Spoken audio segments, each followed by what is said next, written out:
তো এখন আমরা চলে এসেছি পাশেই একটা রেস্টুরেন্টে। অ্যাকচুয়ালি আগের দিন আপনাদেরকে বলেছিলাম, মনে আছে কিনা জানি না। আ এই রেস্টুরেন্টটাতে এখন অ্যাকচুয়ালি এতটাই গ্যাসের সমস্যা হচ্ছে, আমাদের ব্যাঙ্গালোরে তো বহু মানে রেস্টুরেন্ট বন্ধ হয়ে গেছে। সব জায়গাতেই ভীষণ খাবার-দাবার দেওয়া মানে বানানোর খুব কষ্ট হচ্ছে গ্যাসের প্রবলেমের জন্য। যাই হোক, প্রবলেম তো সবসময়ই থাকবে, তার কিছু না কিছু সলিউশনও থাকে। তো এখন আমরা গেম-টেম খেলার পর এবার একটু মানে বাইরে যাওয়া, মানে এবার অন্য একটা জায়গাতে যাব। তো সেই জন্য ১ম এ একটা কালাকাট্টা মজিটো নিয়েছিলাম। আর মেয়েকে দেখুন কীরকম করে টক খাচ্ছে।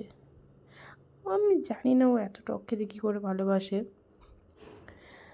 ওই যে গার্নিশিং করা ছিল সেখান থেকে লেবুটাকে তুলে নিয়েছে, নিয়ে ওটাকেই খাচ্ছে আর ওর কার্টুন দেখছে।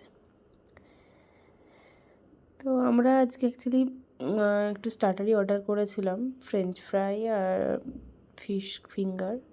বেসিক্যালি আমাদের স্টার্টার এগুলোই খুব ভালো লাগে। আগের দিন এখানকার খাবার খেয়েছিলাম, খুবই ভালো টেস্টি ছিল। সবথেকে ভালো লেগেছিল এখানকার হাক্কা নুডলসটা। আমার তো ভীষণই ভালো লেগেছিল। তো ওর পাপাকে বলছিলাম আজকেও তুমি মানে এখানকার হাক্কা নুডলসটা অর্ডার দেবে। আমার ভীষণ ভালো লেগেছে। তো অ্যাকচুয়ালি মেয়ের জন্যই আমরা ফ্রেঞ্চ ফ্রাইটা নেই, সল্টেড ফ্রেঞ্চ ফ্রাইটা। তো মেয়ের জন্য এই যে নিয়েছিলাম, বাট ও খেয়েছে, খায়নি বলবো না একেবারে, খেয়েছে টুকটাক। তো এই যে এদিকে আমাদের ফিশ ফিঙ্গারও চলে এসছে, তারপর হাক্কা নুডলসটাও দিয়ে গেছে। খুব সুন্দর দেখতে, মানে দেখতেও যেরকম সুন্দর লাগছে সেরকম খাবারটাও ভীষণই সুন্দর। তারপরে এই যে হাক্কা নুডলসটা নিয়ে খাচ্ছিলাম। অ্যাকচুয়ালি এখানকার নুডলসটা না ভীষণই ভালো, ভীষণ টেস্টি। এত সুন্দর না, খুবই কম মশলা দেওয়া, খুবই লাইট ওয়েটের মধ্যে, খুব সুন্দর। তো এখন এই যে খাওয়া দাওয়া করা হয়ে গেছে, পুরো প্লেট পুরো খালি। তো এবার আমাদেরকে বেরোতে হবে।